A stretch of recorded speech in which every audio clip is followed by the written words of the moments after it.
Juncta Juvent, or Strength in Unity, has been the official seal of Cincinnati, Ohio for over 200 years. And while the skyline may be different than it once was, the idea still holds true. Today, as cities like Cincinnati look to the future, this notion may hold the key to tackling climate change through sustainable, resilient cities.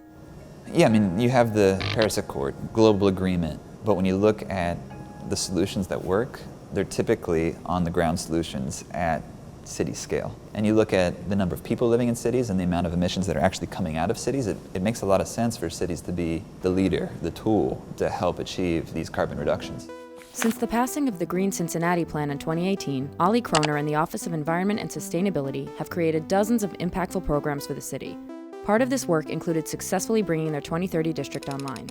At the launch of the Green Cincinnati Plan, the mayor appointed a steering committee comprised of institutional figureheads, right? So leaders from for-profit companies, from universities. They gave us 3 pillars: sustainability, equity, and resilience. When you think about equity, that really means that you have to hear from a lot of voices, right? And so we held meetings across the city, different communities, held them in churches, held meetings in Spanish, did our best to hear voices that we don't always hear from. And the 2030 district brings in this whole new portfolio of partners who have their own sustainability visions, who said, okay, let's come together, work with the city, work with each other to figure this out. The City of Cincinnati became one of the first 10 founding members of the 2030 district. This critical phase was reached as a result of leadership and coalition building across the private and public sectors. At the end of 2017, a group of volunteers started kicking around an idea of what would it look like to get the biggest buildings in Cincinnati to go green in a meaningful way. This is a concept obviously Pittsburgh has done really well with, and some other cities. The table grew and grew as they started bringing in more folks, and so we started talking to having it be a part of Green Umbrella, and what would it take to actually launch that. And then you guys came along and asked me if I would help to recruit folks into it and make it happen. So I had a meeting with Rodney McMullen, the CEO of Kroger. We went on a walk. I said, look, you're already doing a lot of this stuff.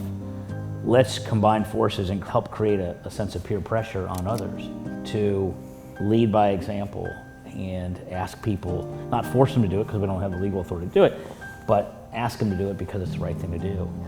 And they said yes. It's not about convincing people that climate change is real or not. It's about making the case that all this stuff is great for our community. You know, we're investing in things that are really going to have a positive impact, whether or not you care about climate change. Right, exactly. Never doubt that by working together, we can make a difference. And I think that we will lead by example, but it's not just symbolic. It will, in fact, reduce carbon consumption. City Hall was part of the city's broader commitment to building efficiency under the 2030 district guidelines. This 125-year-old building stands as an architectural masterpiece of its time and is part of the city's unique history. Clearly a different era, built with grandeur, not really energy efficiency in mind. And you think of a lot of the modern green buildings focus on locally sourced materials. Here you have materials from all over the world to create the ambiance that you see today. But as we think about climate and energy efficiency, we have some challenges ahead of us. It's not a cheap building to heat or cool. Despite its age, buildings like this can be preserved and retrofitted with new energy-saving technology. Lighting is always a starting point. Much of the lighting here has been retrofitted with LEDs already, but not all of it. I'll have to show you our green roof in the courtyard here. We have a very steep slate roof that won't accommodate solar very easily, so we'll have to look at where else we could place solar to feed the building. You know, technology continues to improve. You have to revisit these things. Yeah, I think Cincinnati's really had to pioneer sustainability solutions that have worked economically, because we don't often do green for the sake of green. And, you know, energy's cheap here. Waste is cheap here. So in order to make solutions work, you have to make them pencil economically. And that's forced us to be innovative in many regards. Retrofitted green roof. You may know that we're dealing with stormwater troubles across the city. The system helps store and slow stormwater runoff. See all the old stacks? Used to have a generator here.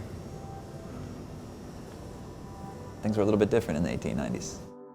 city government has other buildings, like our District 3 police headquarters, where operation costs were held top of mind. And for a slight premium to build, there's no utility bill in perpetuity. Solar on the roof, geothermal in the ground, the building produces all of the energy it consumes.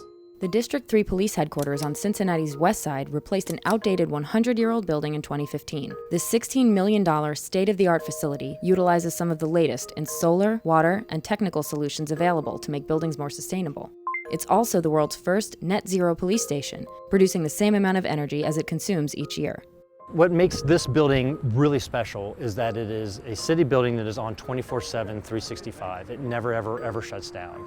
How do you get a building like that to be net zero energy?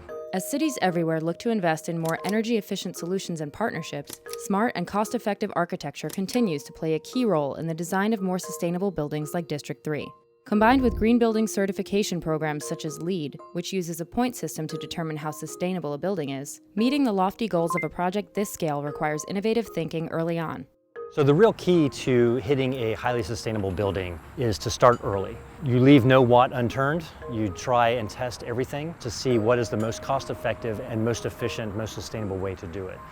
It's a little hard to see on the building, but when you get to the parking lot, you'll see solar arrays. Those are working better than expected. So in 6.5 years, they'll be paid off, and the city actually receives a check from Duke now every year because we're feeding energy back to the grid. So it's actually supporting the department.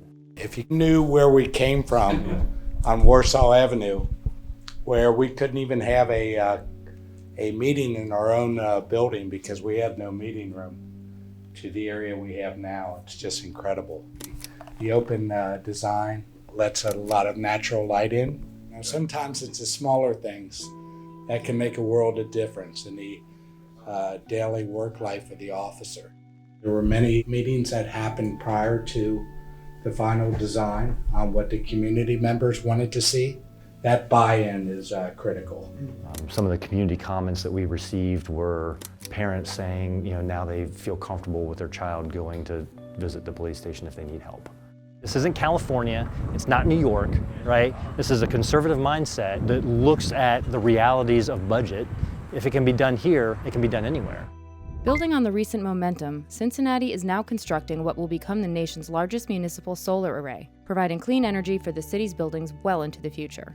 This is a big day. The city is going big on solar. We're doing it at a savings to the taxpayer, and we're cleaning our environment in the process.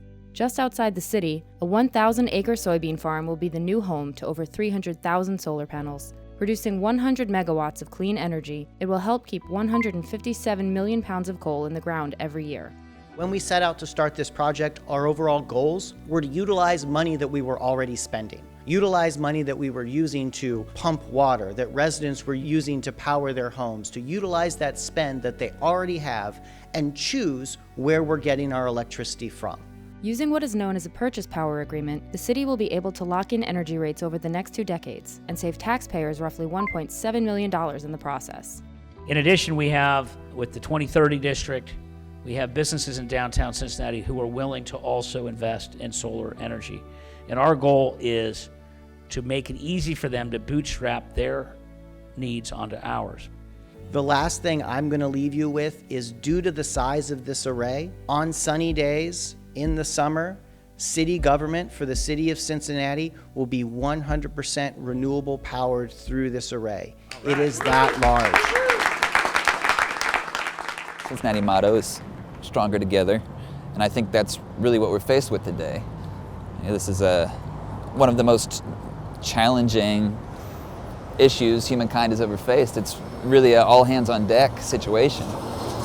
And it's interesting, we put all of this work into creating the 2030 district, aiming for 50% emissions reductions by 2030, and right after that, the Intergovernmental Panel on Climate Change came out and said, what it's really going to take is we have to reduce our emissions 50% by 2030, all of us. So it's really aligning, the science and the efforts, the politics are coming together.